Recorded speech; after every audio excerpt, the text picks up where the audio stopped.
Mädchen können alles. Die Julia presst ihr Auge gegen das Schlüsselloch. Ihre Brüder und sein Freund spielen immer noch mit ihrem Schiff. Langsam aber sicher geht das der Julia gewaltig auf die Nerven. Sie darf nämlich nie mitspielen. Der Emil, ihre Brüder, hat ein Piratenschiff und auch der Manuel hat so eins. Und auch heute darf die Julia nicht mitspielen. Sie hat eben nur Tierli, Babys und Bücher. Das ist doch einfach ungerecht. Auf einmal reißt sie schwungvoll die Türe zum Zimmer vom Emil auf und ruft: «Ich will auch ein Pirat sein!» «Gang weg!» mault der Emil und der Manuel meint: «Mädchen können gar keine Piraten sein, sonst würde sie ja Piratin heissen.» «Dann will ich eben eine Piratin sein!»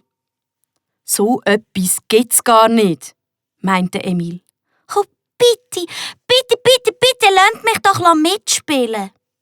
«Nein, sicher nicht. Du wirst dem Schiff eine rosarote Flagge verpassen und dann wirst du alles mit Nagellack anmalen und am Schluss noch Blumen drumherum und grad noch drauf aufhängen.» «Das würde ich sicher nicht.» «Weisst du eigentlich, was Piraten sind? Das sind grausame Räuber von dem Meer und die stoppen andere Schiffe und klauen die Schätze. Und sie kämpfen mit Säbel und werden verwundet.» «Das kann ich alles auch.» «Mädchen können nicht kämpfen», sagt Emil bestimmt und er setzt die Segel von seinem Piratenschiff. «Du kennst dich doch gar nicht aus mit Kanonen.» Darauf hat Julia keine Antwort gewusst. Sie weiss nämlich wirklich nicht, was man mit Kanonen machen kann. Also bleibt sie einfach in der Tür stehen und schaut den beiden Buben eine Zeit lang beim Spielen zu. Der Emil ruft mit lauter Stimme: «Anhalten!» Und er putscht mit seinem Schiff das von Manuel. «Gib mir all deine Schätze!»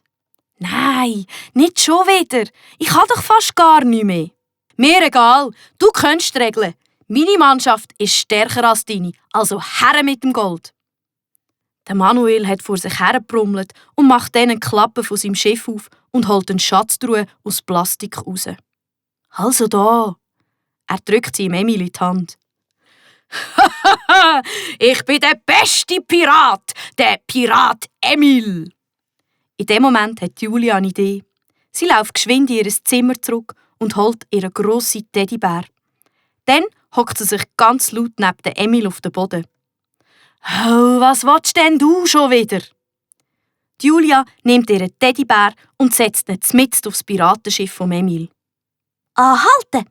Gib mir all deine Schätze und dein Schiff!» «Was? Spinnst du?» «Du kennst doch die Regeln, oder? Mein Bär ist stärker als deine Mannschaft, also runter vom Schiff.» «Sie hat recht», meinte Manuel. «Ein Bär ist stärker als ein Pirat.» «Das ist nämlich ein Piratenbär.» Julia nimmt stolz ihr erkämpftes Schiff und steuert ums Bett um.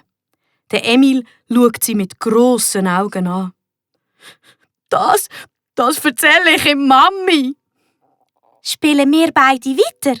Was meinst du, Manuel?» Ich hätte nie gedacht, dass Mädchen auch Piraten sein können.